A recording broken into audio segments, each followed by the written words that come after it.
Halo, perkenalkan nama saya Eka Wanda Kristela Sikome, NIM 230811030038 dari Fakultas Ilmu Sosial dan Ilmu Politik, Prodi Ilmu Pemerintahan, kelas genap. Nah, sebelum kita membahas tentang teks ulasan buku, kita harus mengenai atau mempelajari struktur teks ulasan buku seperti berikut. Yang pertama, identitas buku. Yang kedua, orientasi. Yang ketiga, tafsiran isi. Yang keempat, evaluasi. Dan yang kelima, rangkuman. Nah, kita mulai saja untuk mengulas buku dari buku pengantar ilmu pemerintahan. Yang pertama, kita dari identitas. Identitas, judul buku pengantar ilmu pemerintahan, penulis Profesor Dr. H. Inu Kencana Syafi, MSI. Penerbit PT Revika Aditama, tahun terbit 1992. Jumlah halaman 155. Hak dicipta dilindungi oleh undang-undang. Bahasa yang digunakan bahasa Indonesia.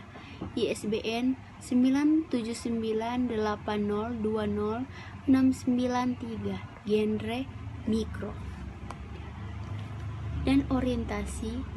Buku pengantar ilmu pemerintahan ini ditulis oleh Profesor Dr. H. Inu Kencana Syafi, MSI, adalah akademisi dan birokrat Indonesia, menjadi sifat pengajar dan rektor dari Universitas Padanaran Semarang pada masa bakti 2002 sampai 2014. Ini dikukuhkan menjadi guru besar di Universitas Muhammadiyah Yogyakarta pada tahun 2011. Ia sebelumnya sempat berprofesi sebagai PNS, tepatnya sebagai staf pengajar Institut Pemerintahan Dalam Negeri.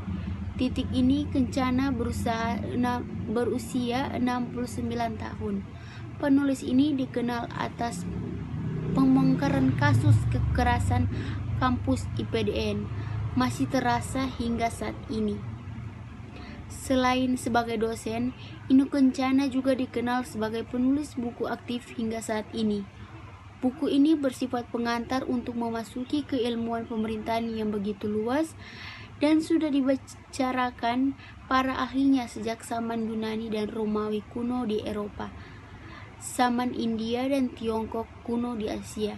Dengan demikian, buku ini diharapkan dapat memuat antara lain sebagai berikut: keseluruhan ilmu pengetahuan tentang hal ihwal yang berkenaan dengan disiplin ilmu pemerintahan, merupakan gambaran secara sistematis tentang ilmu pemerintahan, mulai dari sejarahnya secara kronologis, objek yang dibahas, baik material maupun formatnya, teori-teori asas-asasnya, teknik-tekniknya, dan metodologinya, menjawab yang secara mendasar pertanyaan-pertanyaan pendahuluan seperti apa dan bagaimana sebenarnya ilmu pemerintahan itu sendiri.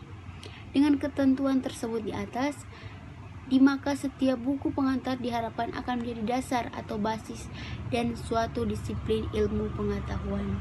Dan ketiga, kita masuk dalam tafsiran isi dengan menambah dan mengurangi serta merevisi pada beberapa bagian tertentu. Buku ini kembali disuguhkan dalam bentuk yang diharapkan yang lebih memadai, dan walaupun membutuhkan waktu yang cukup lama untuk menghabiskan buku sebanyak ini, tetapi sudah banyak bukti dapat diterimanya buku ini di dunia perguruan tinggi di seluruh Indonesia, terutama yang memiliki Fakultas Ilmu Sosial dan Politik. Buku ini mendeskripsikan tentang pengantar ilmu pemerintahan yang terdiri dari beberapa bagian yang mencakup ilmu pemerintahan sebagai disiplin, ilmu posisi ilmu pemerintahan, negara kekuasaan, demokrasi, dan kebijakan pemerintah. Ilmu pemerintahan sebagai disiplin ilmu terdiri dari A. Pandangan umum ilmu pemerintahan, B. Pendefinisian ilmu pemerintahan. Posisi ilmu pemerintahan terdiri dari ilmu kenegaraan dan ilmu non-kenegaraan. Dan kita masuk dalam evaluasi. Buku ini memiliki banyak kelebihan dalam bidang ilmu sosial dan politik, lebih khusus di bidang ilmu pemerintahan. dengan menambah dan mengurangi serta merevisi pada beberapa bagian tertentu. Titik buku ini disuguhkan langsung dalam bentuk yang sangat memadai, dan buku ini memiliki sistematika penulisan yang sangat memadai, dan buku ini memiliki sistematika penulisan yang baik dan rapi pada setiap bab yang bersifat subbab yang berurut dan secara jelas, serta adanya gambar ilmu pemerintahan yang berhubungan dengan ilmu-ilmu lainnya. Adanya gambar pada setiap bab hubungan-hubungan pemerintah, posisi horizontal, bentuk-bentuk negara, dan lain sebagainya, sehingga mempermudah untuk memahami para pembaca.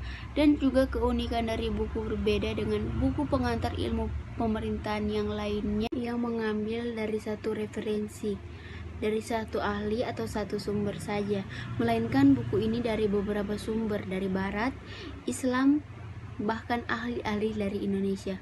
Kekurangan buku ini membutuhkan waktu yang cukup lama untuk menghabiskan buku ini. Adapun juga kekurangan lainnya, yaitu hal-hal yang tidak terlalu menarik perhatian pembaca dan tidak ada cetakan pertama, keempat, kelima, dan keenam. Namun demikian tidak mengubah secara keseluruhan isi dari buku ini, yang pastinya bagi bermanfaat bagi jenjang perguruan tinggi. Yang terakhir, kita masuk dalam rangkuman. Dari keseluruhan uraian bab-bab di muka, sebenarnya dapat disimpulkan bahwa kelompok manusia memerlukan kepemimpinan yang mengatur mereka. Kemudian, untuk mencegah terjadinya kejahatan dan dekadensi moral atau nahi munkar, diperlukan kekuasaan untuk menerbitkannya, serta untuk menganjur kebaikan dan kebenaran diperlukan pelayanan amar ma'ruf, nilai yang perlu diseimbangkan. Itulah sebabnya perlu keseimbangan pemerintahan, utamanya keseimbangan antara ilmu pemerintahan itu sendiri dengan etika pemerintahan. Dengan demikian, bila di dalam alam raya ini ayat-ayat seimbang, maka di dalam Al-Quran ayatnya juga seimbang. Sehingga Plato yang lahir sebelum Islam mengatakan bahwa hendaknya negarawan itu adalah filsafat.